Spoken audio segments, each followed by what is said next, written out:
마태복음 16장 16절부터 19절까지의 말씀, 우리 한 목소리로 같이 읽겠습니다. 시작. 시몬 베드로가 대답하여 이르되 주는 그리스도시요 살아계신 하나님의 아들이시니이다. 예수께서 대답하여 이르시되 바요나 시몬아 내가 복이 있도다. 이를 내게 알게 한 이는 혈육이 아니요 하늘에 계신 내 아버지시니라. 또 내가 내게 이르노니 너는 베드로라. 내가 이 반석 위에 내 교회를 세우리니 음부의 권세가 이기지 못하리라. 내가 천국 열쇠를 내게 주리니 내가 땅에서 무엇이든지 매면 하늘에서도 매일 것이요 내가 땅에서 무엇이든지 풀면 하늘에서도 풀리리라 하시고 아멘. 예, 오늘 말씀 제목은 반석 위에 세운 교회입니다. 예수님이 부활하신 날이죠. 오늘 서로 잠깐 인사할까요? 우리 주 예수 그리스도께서 부활하셨습니다. 아, 뭐 그거 하면서 인사하는 게 좀 이상하긴 한데요. 예수님이 부활하신 날을 기념하는 부활절입니다. 아, 그래서 유대교의 전통에 의하면 그 부활절 전날 어제는 이제 뭐 유월절이라고 할 수 있습니다. 그 유월절은 이스라엘 사람들이 이집트를 탈출하게 되는 날 있었던 어떤 죽음의 어, 영향력이 이스라엘 어, 집안에는 임하지 않게 됩니다. 이게 유월입니다. 유월이 넘어가다 그런 뜻이죠. 어, 그래서 죽음의 영이 넘어가게 되었다. 그러면서 이제 구원을 받게 된 그런 굉장히 상징적인 의미를 가지고 있습니다. 유월절에 굉장히 중요한 동물이 있죠. 어린 양입니다. 어린 양의 피를 집에 문설주라고 하는데 문 기둥과 문 기둥이 이어지는 그 연결 부분에 아, 이 어린 양의 피를 칠하게 됩니다. 그러니까 뭐 디귿자를 이렇게 세워놓은 느낌이죠. 그러니까 예수 그리스도께서 6월절에 돌아가셨다는 것은 그래서 굉장히 의미가 있는 겁니다. 어떻게 이날 돌아가셨을까? 하나님의 계획과 섭리 가운데 이루어진 역사적 사건입니다. 예수 그리스도께서 이집트에서 이스라엘 백성, 하나님의 백성을 구원하셨던 것처럼 어린 양을 통하여 구원하셨던 것처럼 예수 그리스도께서 친히 어린 양이 되셔서 돌아가신 거죠. 그 어린 양이 우리를 구원한다는 게 큰 의미가 있을까요? 없죠. 그냥 그 동물이에요. 엄마 양도 아니고 아빠 양도 아니고 아기 양의 피예요. 그러니까 그렇게 쓸모 있는 동물이 아니었던 거죠. 근데 그 어린 양의 피를 바르게 될 때 구원의 기회가 임하게 되었습니다. 마찬가지로 예수 그리스도 한 명의 죽음이 무슨 의미가 있습니까? 한 사람이 어떻게 전 인류의 문제를 해결할 수 있겠습니까? 굉장히 상징적이고 실제적인 사건입니다. 예수 그리스도의 죽으심은 바로 이 어린 양의 의미를 그대로 담고 있습니다. 그러나 구약의 6월절의 어린 양은 죽고 끝이에요. 끝나는 정도가 아니라 잘 구워서 먹어야 됩니다. 그러나 예수 그리스도는 생명의 떡이다. 나는 그 생명의 피를 가지고 있다 하면서 나눠주시고 나를 먹어라라고 말씀하시긴 했지만 그럼에도 불구하고 그 예수님이 부활하셨습니다. 살아나셨습니다. 굉장히 특별한 일이죠. 예수님 말고도 죽었다가 살아나는 사람들은 많이 있습니다. 그러나 그들은 그 구원을, 살아난 생명력을 끝까지 유지하지 못합니다. 다시 수명의 한계에 직면하게 되고 또 돌아가시게 됩니다. 그러나 예수 그리스도의 죽으심은 또 부활하심은 또 죽고 부활하는 걸로 끝나는 것이 아니라 우리에게도 영향을 주게 되었습니다. 부활하신 예수님을 본받아서 우리도 부활의 소망을 가지며 살아갈 수 있게 된 것입니다.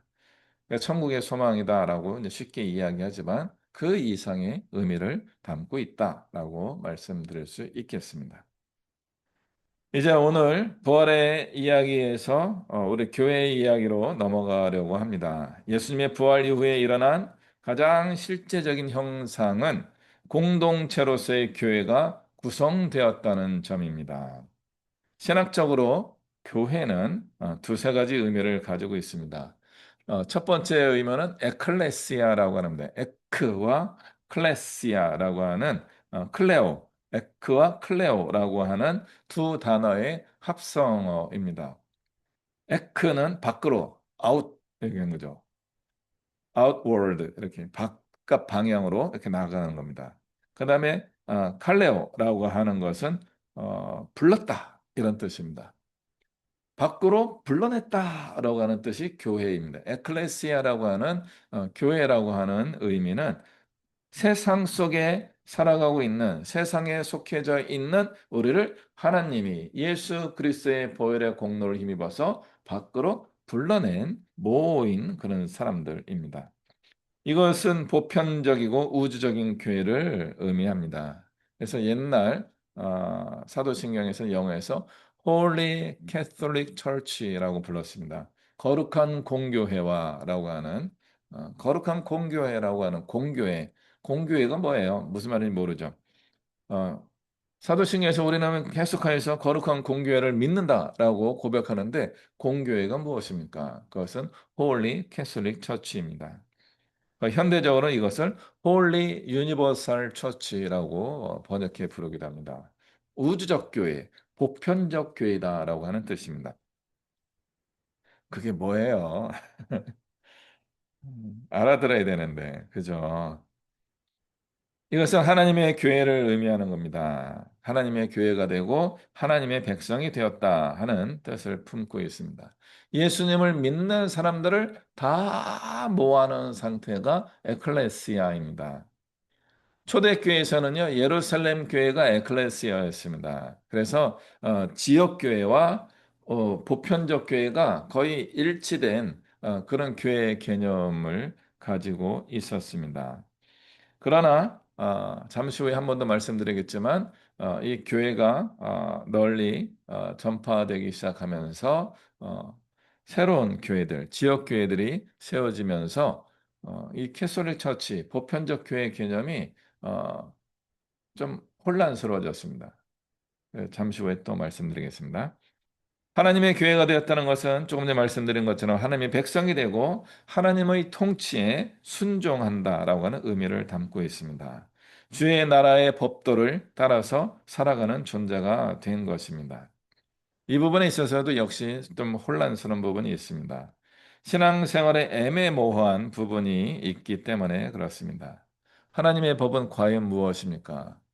율법은 아닌 것 같아요. 율법은 아닌데 그리스도의 생명의 법이 우리에게 새롭게 주어졌는데 과연 그 생명의 법은 무엇일까요?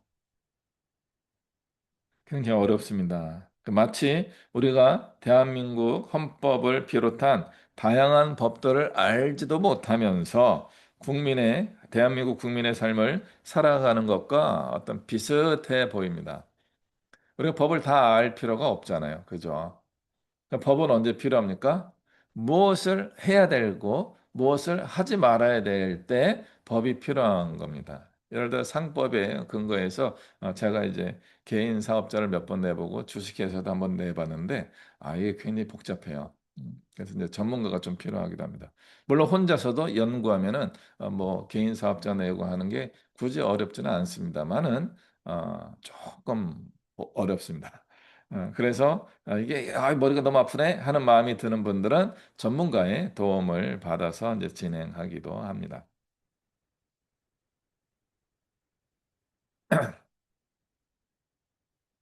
무엇인가 할 때 이 법적인 방법을 잘 반영하지 않으면은 뭐가 돼요? 불법이 됩니다.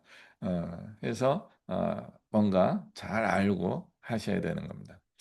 또 언제 우리가 법을 알아야 됩니까? 우리가 무엇인가 잘못하였을 때, 심각한 문제에 직면했을 때, 이 문제를 풀기 위하여 법을 알아갈 필요가 있습니다. 그럼 누가 또 역시 필요하다고요? 법의 전문가가 필요합니다. 그래서 뭐 대표적으로 변호사 혹은 이제 어떤 사법기관을 담당하고 있는 경찰 이런 분들의 이제 도움을 받아야 될 수도 있습니다.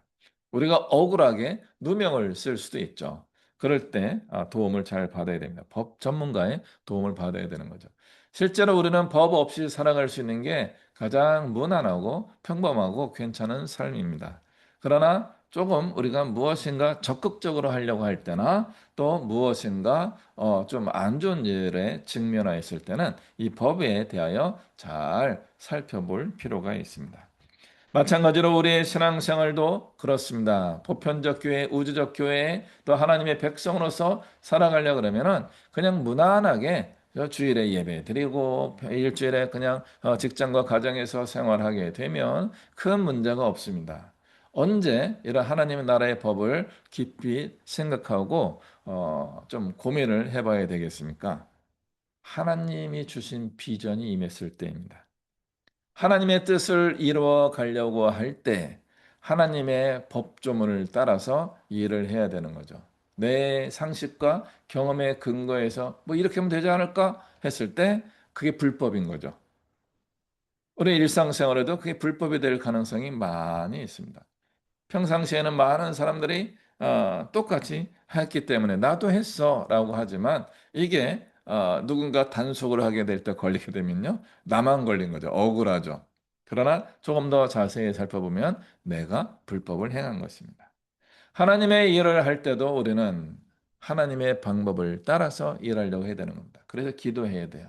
그리고 어, 어떤 신앙의 선배들 혹은 전문가들과 상의해야 합니다.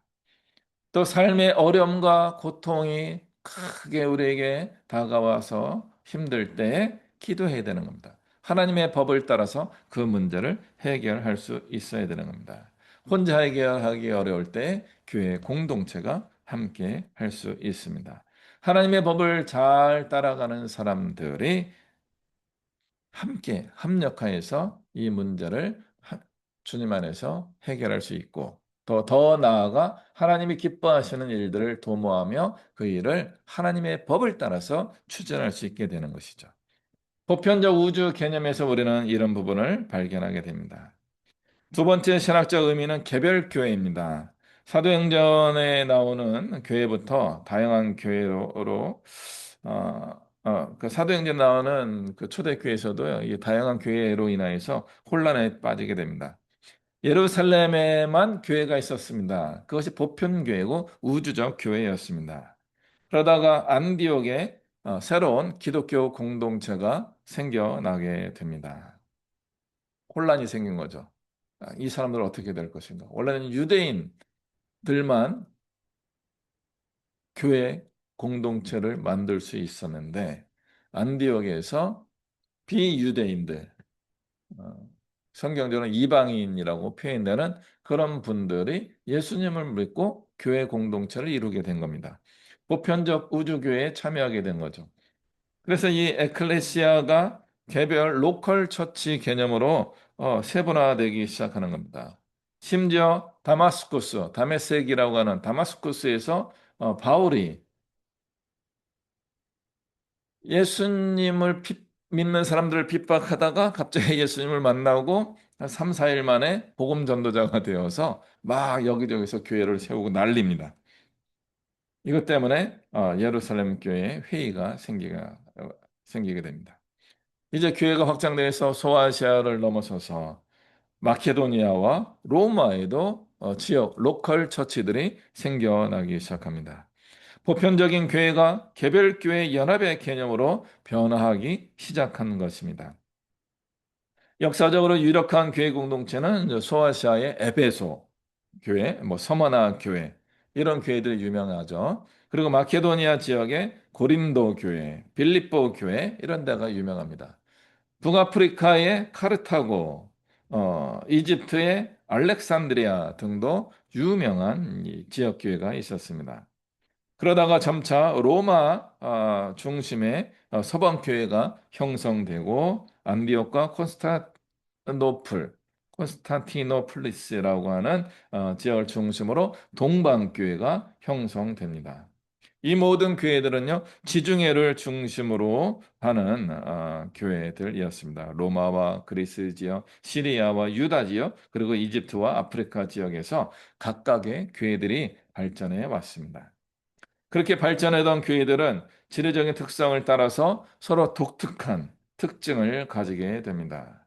그리고 서방 교회에서는 중세가 끝날 즈음에 개신교가 종교개혁이라는 활동을 통하여서 등장하기 시작합니다. 그래서 유럽과 미국 또 한국까지 이어지는 현대 교회는 개신교의 영향력을 많이 받게 되어 있습니다.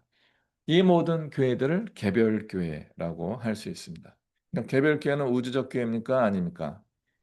우주적 교회의 부분 집합이지만 그 개별교회 하나가 우주적 교회가 되기는 어렵다라고 말할 수 있습니다. 한국에서 큰 교회가 대표적 큰 교회가 뭐 여의도 순복음교회, 뭐 사랑의 교회, 온누리 교회, 뭐 소망교회 그 외에 다양한 크고 작은 개별 교회들이 존재하고 있습니다.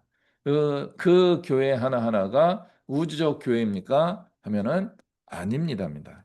그거보다 우주적 교회, 에클레시아는 훨씬 더 큰 규모의 교회입니다. 그러나 우리는 종종 개별 교회에 매여 있는 편입니다.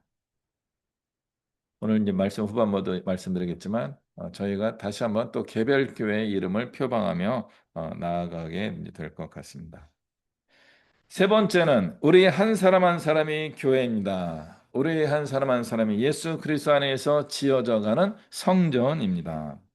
우리 한 사람의 신앙인은 그리스도와 동행하는 그리스도의 몸이 됩니다. 우리 몸이 거룩한 성전이 된다 하는 것입니다. 개인이 교회가 되기 때문에 공동체 예배가 아닌 혼자서 드리는 예배도 예배가 됩니다. 개인의 삶이 예배의 삶이 되고 선교의 삶이 될 수 있습니다. 그러나 공동체로 모이는 것이 어려울 수는 있지만 공동체성을 추구해야 합니다. 끝까지 개인으로 존재한다면 전도와 선교가 무의미해집니다. 전도해서 너 혼자 잘 신앙생활 하라 보내면은 됩니까 안 됩니까? 그 사람의 신앙의 성장과 성숙을 위하여 책임을 져야 되는 거죠. 책임을 완수할 때까지 그 사람이 홀로 건강한 개인 신앙의 수준에 도달할 때까지 만나야 되는 겁니다. 그러니까 최소한 두 명이 되면 어떻게 된다고요? 공동체가 되는 겁니다. 공동체적 교회가 되는 거죠. 공동체적 교회를 우리는 추구할 필요는 없습니다만은 그것은 자연스러운 현상이라고 할 수 있습니다. 신앙을 개인적인 것으로만 만들 수 없습니다. 그러나 좋은 공동체를 만나는 것도 하나님의 은혜입니다. 더 나아가 좋은 기독교 공동체를 만들어가는 것도 하나님이 주신 사명이라고 할 수 있습니다. 마치 우리의 가정이 나의 의도와 상관없이 주어진 것이라고 할 수 있듯이 교회 공동체도 그런 의미가 있습니다. 어, 교회는 그보다 조금 더 선택의 여지가 있죠. 어,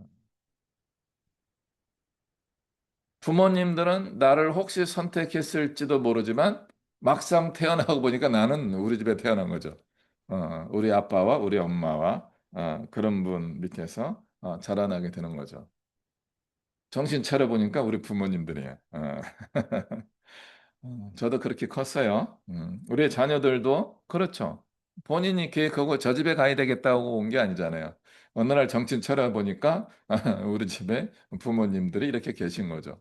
마음에 들어요, 안 들어요? 그 마음에 드는 면도 있고 마음에 안 드는 면도 있죠. 그럼에도 불구하고 가정을 뒤집어 엎으면 되겠습니까? 안 되죠. 건강한 가정을 만들어 가려고 노력해야 하는 것. 이것이 가족들이 해야 할 일입니다. 마찬가지로 교회 공동체도 좋은 교회가 있을 수 있고 그렇지 않을 수도 있습니다. 그럼에도 불구하고 좋은 교회 공동체를 만들어가는 노력이 필요합니다.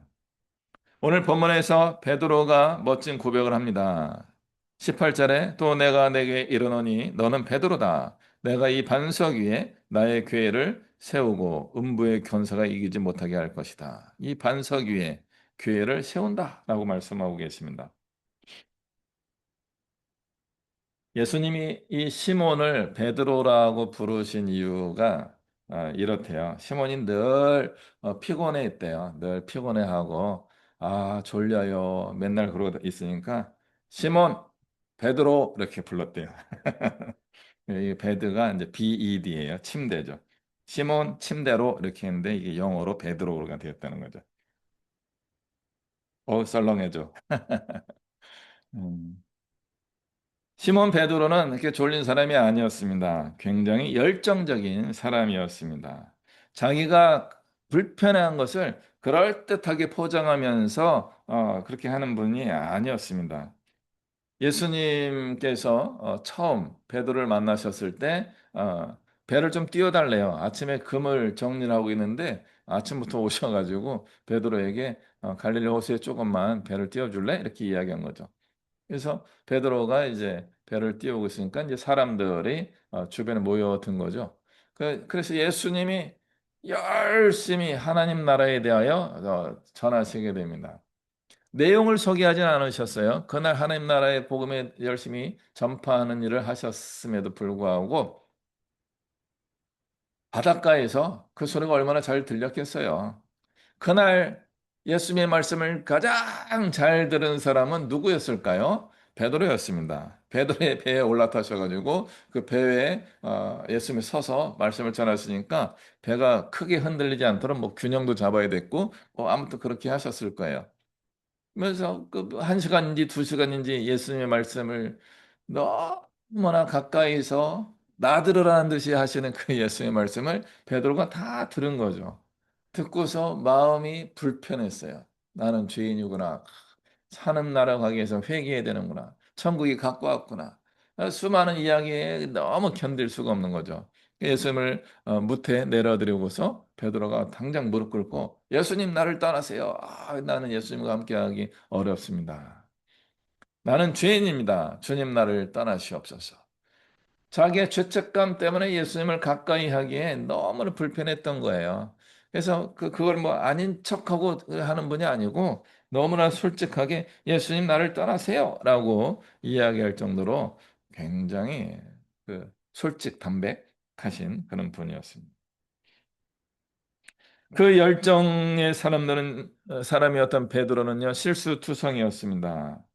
마지막 이 중간에 오늘 본문에도 보면요. 안 읽었는데 21절 이후에 예수님이 이제 고난 당할 것을 이야기하시니까 22절에 베드로가 예수를 붙들고 항변하여 이르되 주여 그래하지 마시오라고 이걸 절대 이루어지지 않을 겁니다라고 이야기하는 거죠. 그러자 예수님이 베드로에게 이야기합니다. 사탄아 내 뒤로 물러가라 너는 나를 넘어지게 하는 자로다. 내가 하나님의 일을 생각하지 아니하고 도리어 사람의 일을 생각하는 도다. 베드로는 그런 사람이었습니다. 열정이 너무 넘치다 보니까 이게 자기 안에 뭔가를 숨기지 못하는 거예요. 툭툭 튀어나와요. 그래서 한 번은 어떻게 한 거예요? 주는 그리스도시요 살아계시는 하나님의 아들이십니다라고 하는 하나님의 감동을 따라서 멋진 신앙 고백을 하게 되고 반석이라고 부름을 받게 되고 베드로가 되어서 그 반석 위에 주님이 교회를 세우시겠다라고까지 말씀하시는 이 분이었습니다. 그런데 그 이야기가 몇 초도 안 지나서 몇 분도 안 지나서 사탄아 이렇게 부름을 받은 거예요. 우리 베드로는 전혀 반석 같은 분이 아니었습니다. 베드로가 예수님의 첫 번째 설교에 그렇게 붙들고서 균형을 잡으려고 했던 배와 같이 요동하는 존재였습니다. 흔들리는 존재였습니다. 예수님을 부인했던 것이 너무나 불편해서 그날 바로 밖으로 나가 통곡했던 사람입니다. 그리고 부활하신 예수님을 만나고도 죄책감이 생겨가지고 나는 물고기나 잡으며 살아야 되겠다 하면서 갈릴리로 도망친 분이 베드로였습니다. 그 베드로를 주님이 끝까지 찾아오셔서 헤이 반석 베드로라고 부르시면서 교회를 세워야지. 너의 반석 위에 교회를 세워야지. 계속 이 집착하며 따라와 주셨습니다.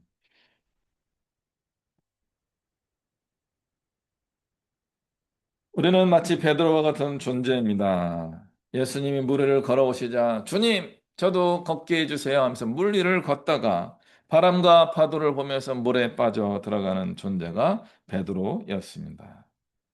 우리도 마찬가지로 이렇게 자주 의심에 빠지게 됩니다.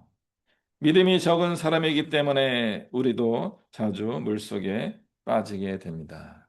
그렇기 때문에 우리는 더욱더 예수님께 집중해야 합니다. 주님만을 바라봐야 됩니다. 주님을 깊이 묵상하는 우리의 삶이 되어야 합니다. 예수님을 바라보며 생각하고 행동하는 믿음이 필요합니다. 우리의 신앙 고백은 내가 해야 하는 것이지만 하나님이 알려주셔야 하는 것이기도 합니다. 하나님이 베드로에게 알려주신 방법은 무엇입니까? 조금 전에 말씀하신 것처럼 자동적으로 알고 고백한 거예요. 주는 그리스도시요 살아계시는 하나님의 아들입니다. 자동적으로 고백한 거죠. 그러나 그 자동적인 생각, 직관은 22절과 23절에 사탄의 생각과도 쉽게 연결됩니다. 그래서 우리는 우리의 직관을 훈련해야 합니다. 하나님의 일을 생각하는 것과 사람의 일을 생각하는 것을 구분하는 노력이 필요합니다. 그 차이를 알아채기가 쉽지 않습니다. 그래서 한 가지가 있는데 그게 자기 부인이에요. 셀프 디나이얼입니다. 자기를 부정하는 겁니다. 나는 틀렸습니다. 나는 잘못했습니다. 나의 이기적인 욕심과 계획과 생각 등을 내려놓는 것입니다.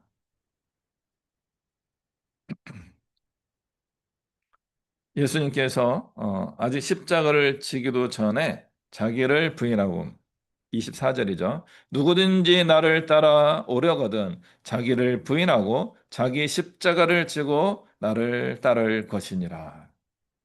예수님의 제자들에게 자기 십자가를 지고 오라고 오늘 말씀하고 계세요. 마태복음 16장에 지금 다 들어있는 이야기예요.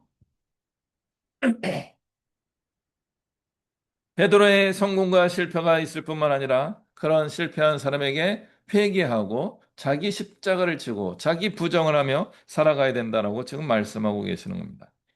십자가를 져본 적이 없는 그 사람들에게 십자가를 지라고 이야기할 때 그들이 알아들었겠습니까? 못 알아들었겠습니까? 못 알아들었죠. 언제 알게 됩니까? 며칠 후에 십자가에 달려 죽으신 예수 그리스도를 목격한 이후에 확 알아지게 되는 거죠. 야, 우리도 저걸 해야 된다고? 부활하신 예수님을 만날 때 그 십자가를 담대히 지고 나아갈 수 있게 되는 것입니다. 우리가 성경을 알고 읽고 신앙교육을 받았다고 하더라도 삶에서 십자가를 경험하지 않으면 우리의 지식은 자기 십자가를 지고 가야 된다라고 말씀하시는 예수님의 이 가르침처럼 무슨 말인지 이해가 안 되는 겁니다. 언제 그 말씀이 사라지게 됩니까? 예수님이 십자가를 지고 골고다 언덕을 올라가시는 것을 봤을 때, 목격했을 때, 십자가를 지고 가는 예수님을 보고 아무것도 할 수 없는 무기력함과 그 비겁함, 그것을 발견했을 때, 셀프 디나이어를 시도할 수 있게 되는 겁니다. 자기 부정을 하는 다 저분이 나 때문에 저 십자가를 지고 가시는구나. 십자가에 달려 죽으시고 옆구리에 창을 맞고 피를 다 흘리시는 예수님을 목격했을 때 그 십자가가 나를 구원했다는 그 확신을 경험하게 되는 것입니다. 그리고 더 나아가서 부활하신 예수를 만났을 때 십자가가 끝이 아니구나를 알게 되는 것입니다. 신앙교육은 열심히 해야 돼요. 그런데 그 신앙교육이 나의 삶의 능력이 되기 위해서는요, 인생의 경험이 필요한 것 같습니다. 그래서 우리의 인생은 계속해서 반복됩니다. 미숙함에서 성숙함으로 나아가는 그 긴 시간이 필요한가 봅니다. 저도 이제 그것을 겨우 알아가고 있습니다. 50대 후반에 이르러서야 다시금 조금씩 몸으로 배우고 있습니다. 이제 우리는 부활의 능력을 경험하는 교회 공동체를 꿈꾸게 됩니다. 제가 예전부터 몇 번 말씀드렸는데 예전에 교회에서는요, 뭐 주일 성수, 한 교회에 충성해야 된다. 이 교회 저기 왔다 갔다 하지 말아라. 그런 이야기가 많이 가르쳐졌습니다. 우리의 중요한 신앙의 덕목이었습니다. 어, 그런데 한국 교회 부흥기를 거치면서 교인들의 수평 이동이라는 말이 회자되었습니다. 70년대, 80년대, 90년대까지. 주로 작은 교회를 출석하던 분들이 큰 교회, 즉 대형 교회로 모이는 현상이 많이 일어나게 되었습니다. 그런 일이 일어나게 되자 작은 교회들은 생존의 문제를 경험하게 되었고, 큰 교회들은 건물을 또 크게 지어야 되는 재정의 문제에 직면하게 되었습니다. 그렇게 2000년대가 시작해서 벌써 1, 4분기, 4분의 1, 25년이 이제 지나갔습니다. 한국 교회의 새로운 시대가 펼쳐졌다라고 생각합니다. 요즘 건강한 작은 교회들이 굉장히 많이 세워지고 있습니다. 저의 개인적인 신앙 여정에 의하면 저의 개인적 경험이 모든 신앙인들의 삶을 대변할 수 없겠지만 제가 처음 교회를 다닌 것은 한 네다섯 살쯤에 인천에서였다고 합니다. 그리고 공무원이신 아버지를 따라서 서울에서 잠시 살다가 강원도 원주에 정착해서 약 10년의 시간을 갖게 됩니다. 그래서 원주 중앙교회라고 하는 교회에 이제 출석하게 되었습니다. 그러다가 아버지가 이제 전금 가셔가지고 강원도 춘천으로 이사하게 됩니다.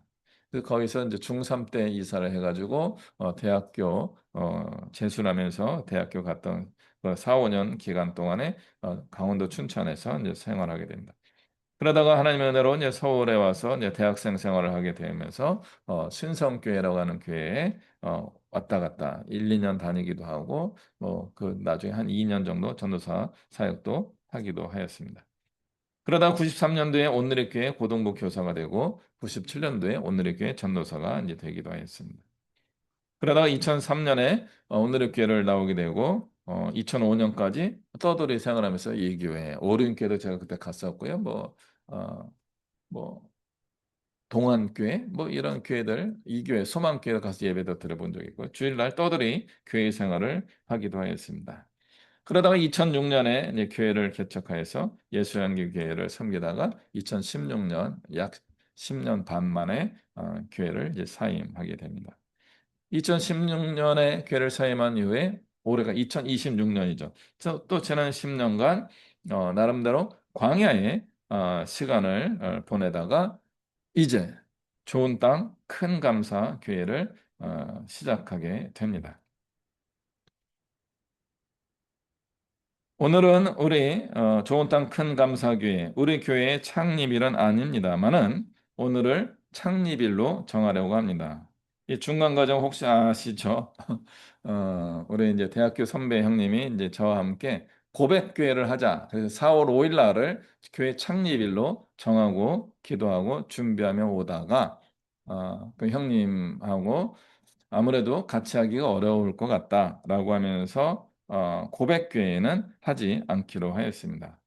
그러나 저는 그분과의 지난 4, 5개월간의 준비하는 과정 속에서 하나님께서 이제 반듯하게 교회를 세우기를 원하시는 것일 것 같다라고 하는 어, 마음을 확신하게 되었습니다.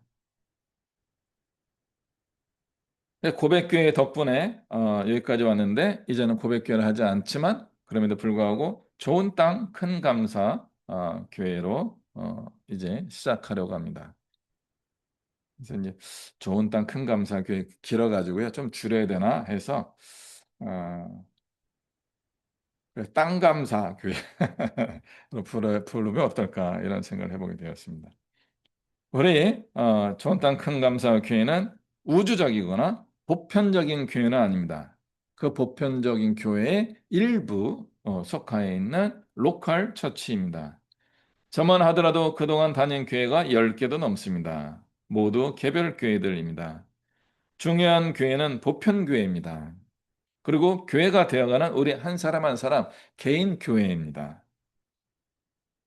그러나 이 건물적인 교회, 어떤 지역적인 교회는 어떤 의미가 있습니까? 개인 교회가 보편 교회와 연결할 수 있도록 해주는 그 맛을 보게 해주는 것이 저희 로컬 처치, 지역 교회라고 할 수 있겠습니다. 교회가 되어가는 우리 한 사람 한 사람이 건물 교회나 지역 교회의 의 한계가 분명함에도 불구하고 예수 그리스도의 이름을 고백하는 사람들이 함께 모인다는 것이 중요한 겁니다.